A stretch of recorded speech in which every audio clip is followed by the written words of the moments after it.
नमस्कार, आप देख रहे हैं समाचार प्रसार। आपके साथ मैं हूं कृपानंद। आज आपसे मकान व बागान के साथ पैतृक जमीन का बंटवारा से संबंधित विभिन्न कानूनी जानकारी देने का प्रयास करूंगा। कानूनी जानकारी बताने के लिए मेरे साथ एक खास मेहमान मौजूद हैं और वो हैं श्री कृष्ण कुमार शर्मा जी, जो दिल्ली हाई कोर्ट में वकालत की प्रैक्टिस कर रहे हैं।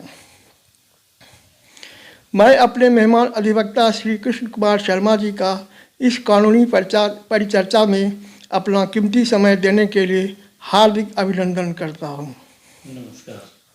नमस्कार।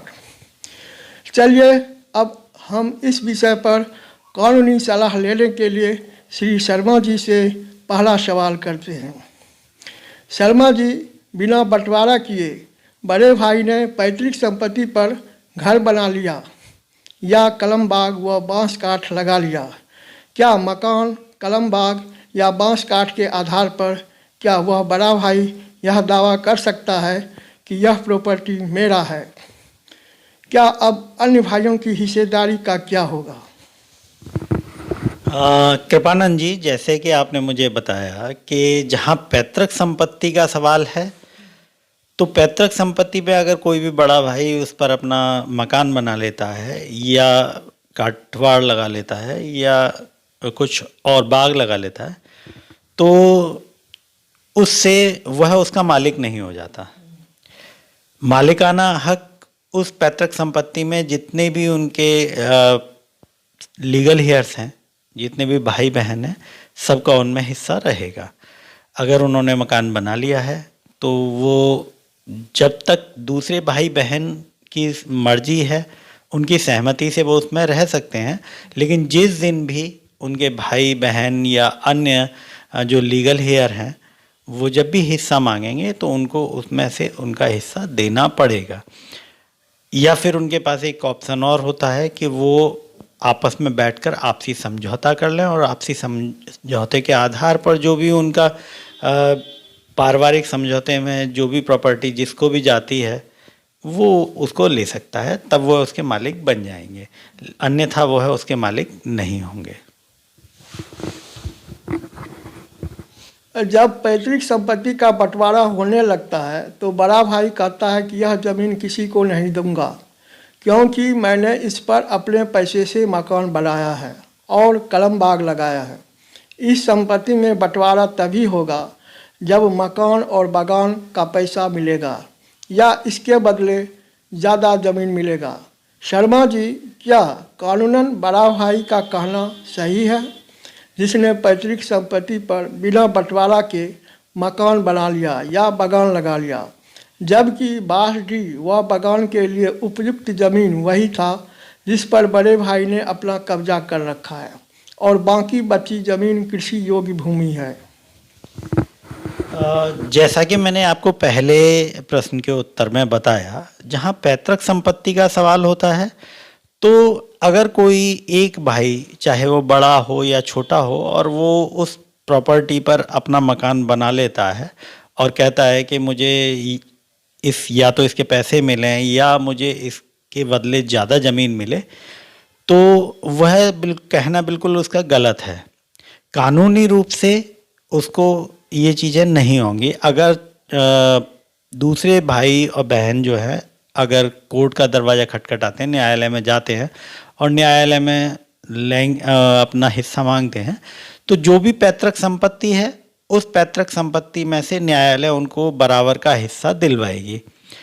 वो अगर किसी की सहमति के बिना बासडी लगा लेता है या और कुछ लगा लेता, बागान लगा लेता है, तो वो भी अनुचित है।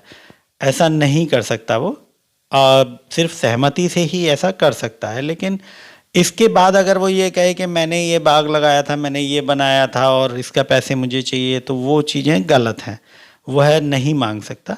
अगर दूसरा पक्ष जो है वो न्यायालय की शरण में जाता है और न्यायालय से अपने हिस्से की मांग करता है, तो उसे उस संपत्ति पे से अपने उस मकान को हटाना पड़ेगा और उनका जो दूसरे भाई बहन हैं उनका हिस्सा उनको देना पड़ेगा। और ऐसा नहीं हो सकता कि वो जो मांग रहा है वह उसे मिले। कि वह कहे कि मैंने इसमें पैसे लगाए हैं तो मुझे पैसे दो, मैंने इसमें पैसे लगाए इसलिए मुझे ज़्यादा जगह दो। यह आपसी सहमति से तो संभव है कि आपसी सहमति से पारिवारिक समझौते में कोई भाई अपना हिस्सा छोड़ दे या कोई पैसे दे दे, वो तो एक अलग बात है। लेकिन अगर न्यायालय में जाएंगे तो न्यायालय में ऐसा नहीं होगा। न्यायालय में तो जो पैतृक संपत्ति है उसमें उन्हें सबको बराबर बराबर हिस्सा मिलेगा, चाहे उस पर मकान बना ले कोई या न बनाए। शर्मा जी बिना बंटवारा हुए अपनी मर्जी से पैतृक संपत्ति पर घर बनाना या फिर बागान लगाना, फिर उसके लिए बंटवारा के समय अपने दूसरे भाइयों से पैसे की मांग करना कानूनन कितना सही है, जबकि पैतृक जमीन में सभी भाइयों की हिस्सेदारी समान रूप से है। इस मामले पर कानून क्या कहता है? जैसा कि मैंने पूर्व के प्रश्नों के उत्तर में भी आपको बताया है कि अगर इस तरह की कोई बात है तो वह कानूनन रूप से सही नहीं है, वह गलत है। वह ज़मीन पर पैतृक संपत्ति पर मकान बनाकर और फिर या बागान लगाकर और फिर अपने भाइयों से बंटवारे के समय उसकी पैसे की डिमांड करता है, मांग करता है, तो वह सर्वथा गलत है। कानून इसकी इजाज़त नहीं देता। और अगर दूसरे भाई स्वयं की इच्छा से अगर पैसे देते हैं तो एक अलग बात है, अन्यथा उनसे पैसे नहीं लिए जा सकते। और कानून जो न्यायालय है, न्यायालय सबको बराबर बराबर हिस्सा देगा, उसमें कोई भेदभाव नहीं किया जाएगा, भले ही उसने पैसे लगाए हैं या नहीं लगाए हैं। अगर उसने ऐसा मकान बना लिया है तो मकान उसने अपनी मर्जी से बनाया है, जबकि उसको पैतृक संपत्ति पर जब तक बंटवारा नहीं हो जाता मकान नहीं बनाना चाहिए। तो यह उसकी अपनी गलती है और उसकी अपनी गलती के लिए वह स्वयं जिम्मेदार है। और अगर वो न्यायालय में जाएगी ये सारी पार्टियां, तो न्यायालय कहेगा कि आपने जो भी उस पर मकान बनाया है, स्ट्रक्चर खड़ा किया है, आप उस स्ट्रक्चर को हटा लें, क्योंकि वह ज़मीन जो है वह आपकी अकेले की संपत्ति नहीं है, आपकी स्वयं की संपत्ति नहीं है और आपका जो मकान बनाना था वो गैरकानूनी है। तो न्यायालय उसमें उन स्ट्रक्चर को हटाने के लिए भी आदेश पारित कर सकता है। यह एक अलग बात है कि सभी भाई बहन या परिवार के लोग आपस में बैठकर पारिवारिक समझौता कर लें, फैमिली सेटलमेंट हो जाता है, वो एक अलग बात है। उसमें वो आपसी सहमति से, रजामंदी से जो भी निर्णय करेंगे वह बाध्यकारी होगा। वह निर्णय जो है रिटन में होना चाहिए, समझौता पत्र तैयार हो जाएगा और उसमें जो भी निर्णय होगा आपसी सहमति से, तो वो कोई व्यक्ति अपना कोई शेयर छोड़ता है या नहीं छोड़ता है, कोई पैसे लेता है या देता है, इस सब से कानून का कोई मतलब नहीं है। लेकिन अगर वह छोड़ रहे हैं और आपसी समझौते में, आपसी सहमति से वह समझौते में ये लिख दिया जाता है कि वो उसको इतना पैसा देगा, इतना लेगा, तो वह फिर बाध्यकारी हो जाता है। उसका फिर एग्जीक्यूशन के लिए कोर्ट में जाया जा सकता है, क्योंकि वह सभी का अपना निर्णय है। और जब उन्होंने एक बार कोई निर्णय कर लिया तो वह संविदा बन जाती है और संविदा को एग्जीक्यूट कराया जा सकता है। लेकिन अगर वो समझौता नहीं होता है और सब भाइयों में डिस्प्यूट होता है और उस बंटवारे के लिए वो जाते हैं पार्टीशन सूट के लिए, तो न्यायालय सभी को बराबर बराबर अधिकार देगा, सभी को बराबर बराबर बांटेगा। जब पारिवारिक बंटवारा होने लगता है तो मकान और बागान के बंटवारा में सबसे ज़्यादा उलझनें देखने को मिलता है।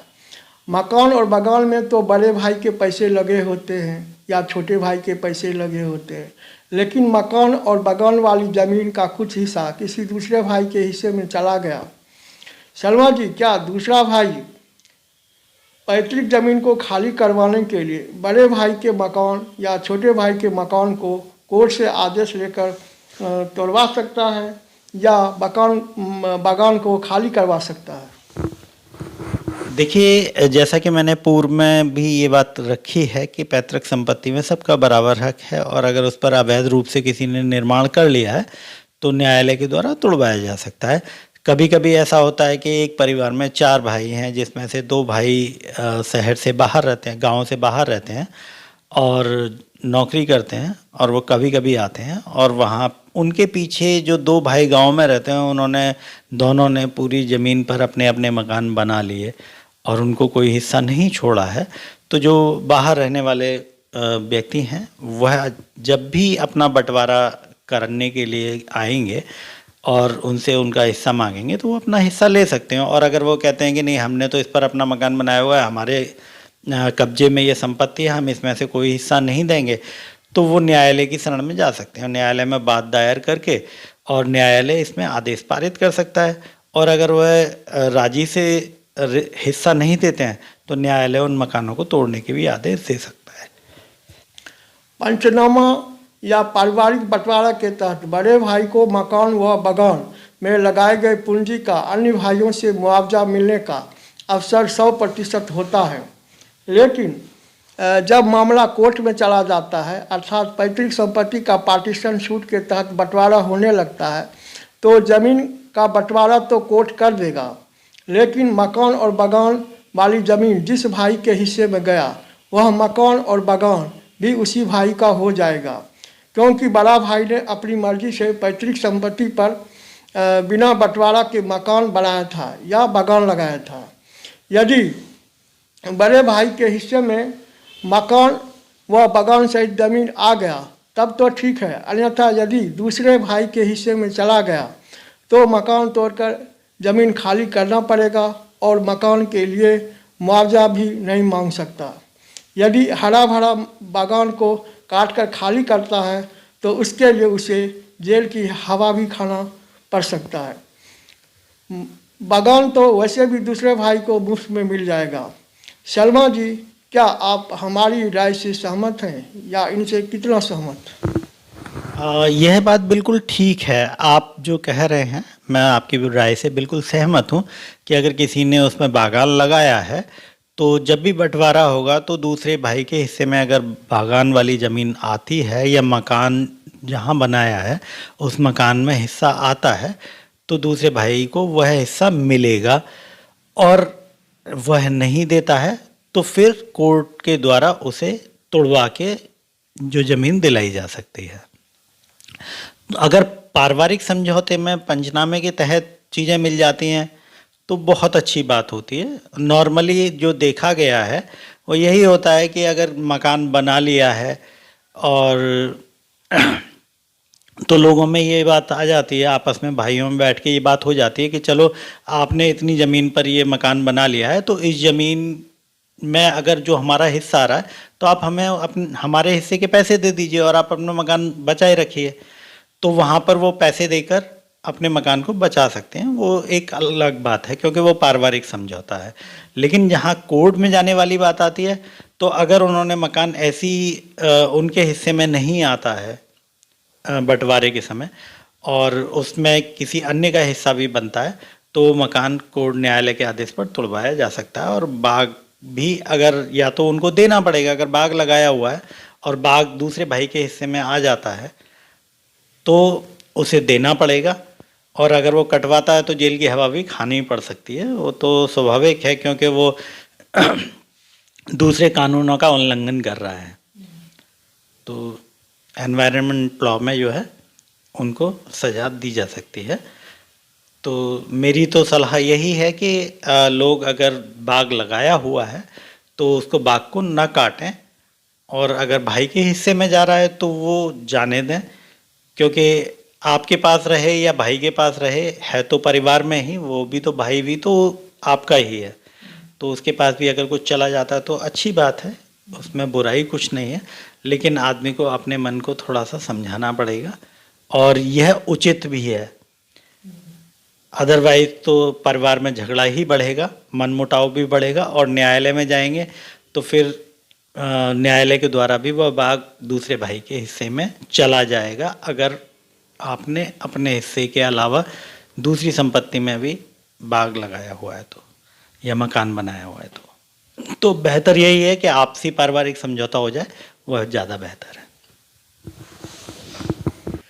शर्मा जी, भाइयों के बीच आपसी भाईचारा, प्रेम व सौहार्द बना रहे, इसके लिए आप व्यवहारिक व सामाजिक सलाह क्या देंगे? किसी भाई को नुकसान भी ना हो और बंटवारा भी बिना कोर्ट कचहरी के हो जाए।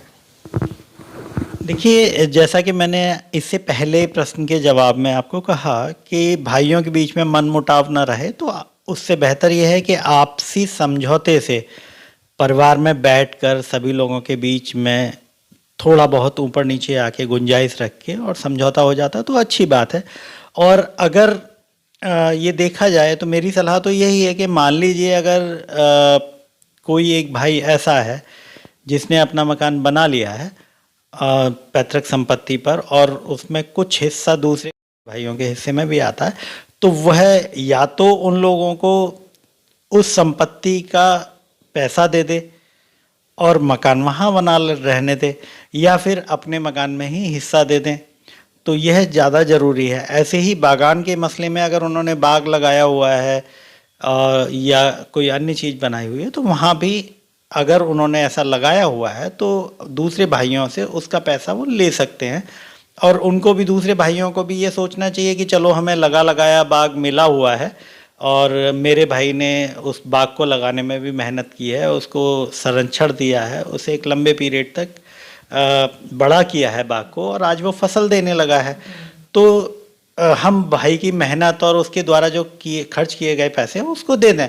तो जिन लोगों के हिस्से में ऐसी ज़मीन आती है जिस पे बाग लगा हुआ है, तो वह उस भाई को जिसने वो बाग लगाया है उसको उस बाग की जो कीमत है वो दे दें, तो अच्छी बात है। उससे सभी के बीच में भाईचारा बना रहेगा, प्रेम भी बना रहेगा, सौहार्द भी बना रहेगा।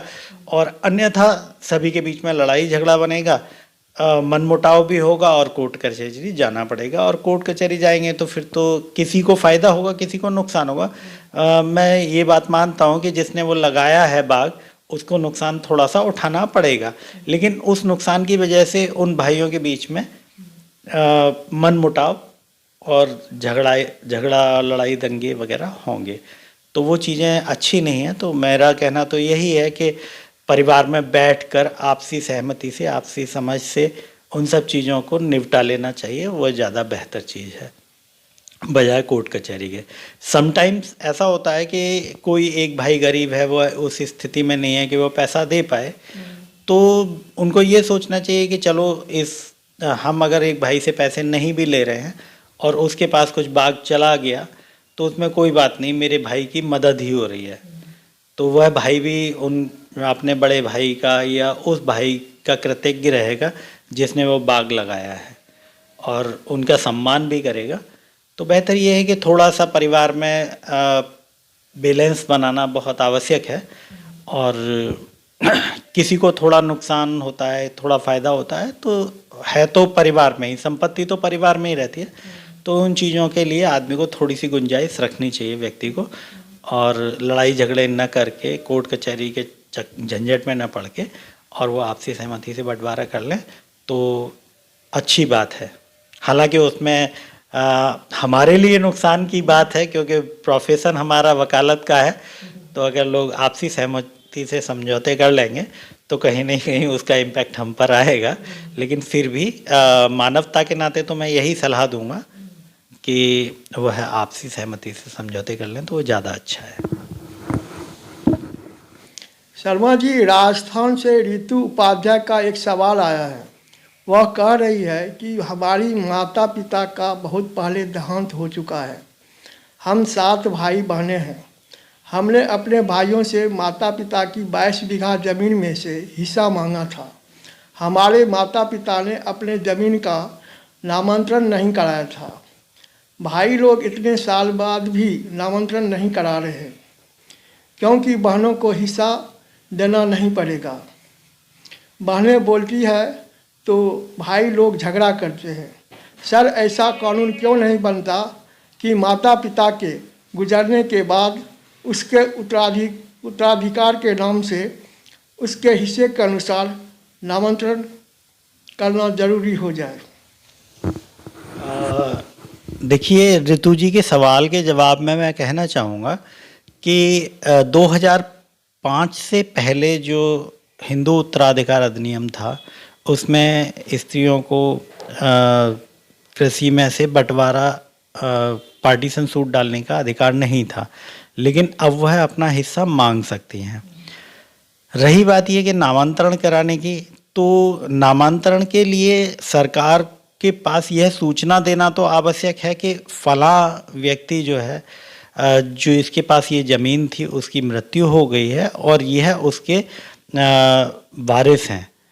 क्योंकि सरकार को अपने आप तो नहीं पता लगेगा कि किसकी मृत्यु हुई है या कौन जीवित है, तो सरकार को बताना पड़ेगा। तो अगर उनके भाई नामांतरण नहीं करा रहे हैं तो वह स्वयं एक वारिसान सर्टिफिकेट बनता है, जिसे हाँ बंसावली सर्टिफिकेट होता है, वारिसान होता है, लीगल हेयर सर्टिफिकेट भी बोलते हैं उसे, लीगल हेयर्स का, और कई बार सर्वाइविंग मेंबर सर्टिफिकेट भी बोला जाता है। अलग अलग जगह अलग अलग ढंग से उसे पुकारा जाता है। जैसे दिल्ली में है तो दिल्ली में उसे सर्वाइविंग मेंबर सर्टिफिकेट बोलते हैं कि जो व्यक्ति जिसकी मृत्यु हुई है उसके जीवित उत्तराधिकारी कौन कौन है, तो सर्वाइविंग मेंबर सर्टिफिकेट होता है। ऐसे ही अन्य राज्यों में भी उसे कहीं पर वारिसान सर्टिफिकेट बोलते हैं, कभी लीगल हेयर सर्टिफिकेट बोलते हैं, हाँ वंशावली सर्टिफिकेट बोलते हैं। वो अलग अलग जगह अलग अलग नाम से पुकारा जाता है। तो वह खुद एक अपने फादर का डेथ सर्टिफिकेट लेकर और अपना लीगल हेयर का सर्टिफिकेट लेके, सर्वाइविंग मेंबर सर्टिफिकेट लेके, और जो भी एसडीएम है वहाँ का, कानून गो या तहसील स्तर पर जहाँ पर इनकी ज़मीनों की देखरेख होती है, तो वो पटवारी से मिल सकते हैं, कानून गो से मिल सकते हैं, तहसीलदार से मिल सकते हैं और एसडीएम के यहाँ आवेदन कर सकते हैं कि मेरे पिता की मृत्यु हो गई है और उनकी ये संपत्ति थी और अब हम उनके लीगल हेयर हैं, वारिस हैं, तो ये संपत्ति जो है हमारे नाम चढ़ा दी जाए, तो वह संपत्ति उनके नाम चढ़ा दी जाएगी। तो वो अपने जो लोकल ऑफिस है वहाँ अप्रोच कर सकते हैं। शर्मा जी, यहाँ थोड़ा मैं दर्शक की ओर से जानना चाहता हूँ, तो ये जो दाखिल खारिज होगा या नामांतरण होगा तो ये उनके पिता के नाम से होंगे ना?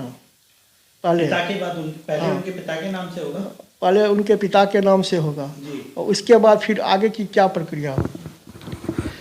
देखिए, सबसे पहले तो अगर पिता ने नामांकन नहीं कराया था तो उनको एक उनकी जो फोर फादर हैं उनका भी डेथ सर्टिफिकेट देना पड़ेगा कि ये ज़मीन उनकी थी। उसके बाद भी उनके लीगल हेयर्स ये थे, उनका डेथ इस सन में हुई थी और उसके बाद इस सन में मेरे पिता की मृत्यु हो गई और मेरे पिता की मृत्यु के बाद अब हम इनके वारिस हैं।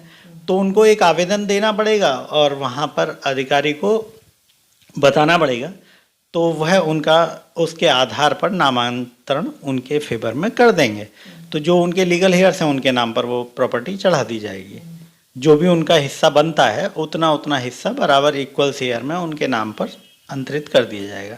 तो जो वहाँ की खसरा खतौनी होती है उस खसरा खतौनी में उनका नाम आ जाएगा। उसमें आ जाएगा कि पहले ये जो है इस रकबे के या इस भूमि के, इस कृषि खसरे के मालिक ये थे, उसके बाद उनकी मृत्यु इस तारीख में हुई, उसके बाद इनके नाम आई और उनके वारिस ये हैं, तो ये इनके नाम में इतना इतना हिस्सा इनको शेयर में आ गया है, तो आ जाएगी। तो हमारे कहने का मतलब हुआ कि 22 बीघा ज़मीन जो है ऋतु उपाध्याय के जो पिताजी के नाम से, तो ठीक है, उनका नामांतरण हो गया, तो फिर ऋतु उपाध्याय को अपने हिस्से की ज़मीन कैसे मिलेगी? क्या उन्हें पार्टीशन सूट डालना पड़ेगा कि वैसे ही जो नामांतरण की प्रक्रिया उसी के तहत इनके नाम से ज़मीन हो जाएगी? देखिए, उसमें ये है कि या तो नाम में तो उनके वो चढ़ जाएगी, लेकिन अगर उसमें ये होगा कि आपसी सहमति से वो बात कर लेंगे कि किस साइड की ज़मीन उनको लेनी है, कहाँ पर किसका हिस्सा आना है। जैसे 22 बीघा ज़मीन है, 7 लोगों को वो बता रहे हैं, तो लगभग 3 बीघा कुछ हिस्सा उनके आएगा। तो वो या तो आपस में सभी भाई बहन मिलकर ये बांट ले कि इस साइड में मेरा होगा, इस साइड में मेरा होगा, इस साइड में मेरा होगा, पारिवारिक समझौता पत्र बना लेंगे, तो उसके हिसाब से जोतेंगे और वहाँ उसके बारे में उनको खबर कर देंगे कि हाँ इतना इतना हिस्सा इनका है। और अगर वो ऐसा नहीं करते हैं, आपस में भाई बहनों में सलाह नहीं बन पाती है, तो फिर वो न्यायालय का दरवाज़ा खटखटा सकते हैं, पार्टीशन सूट फाइल करना पड़ेगा। तो पार्टीशन सूट लेकिन तभी फाइल करना पड़ेगा जब आपसी सहमति से वो नहीं हो पा रहा है, तो फिर न्यायालय निर्देश देगा कि किसको कहाँ कहाँ मिलेगा, तो वो उस तरह से बताएगा।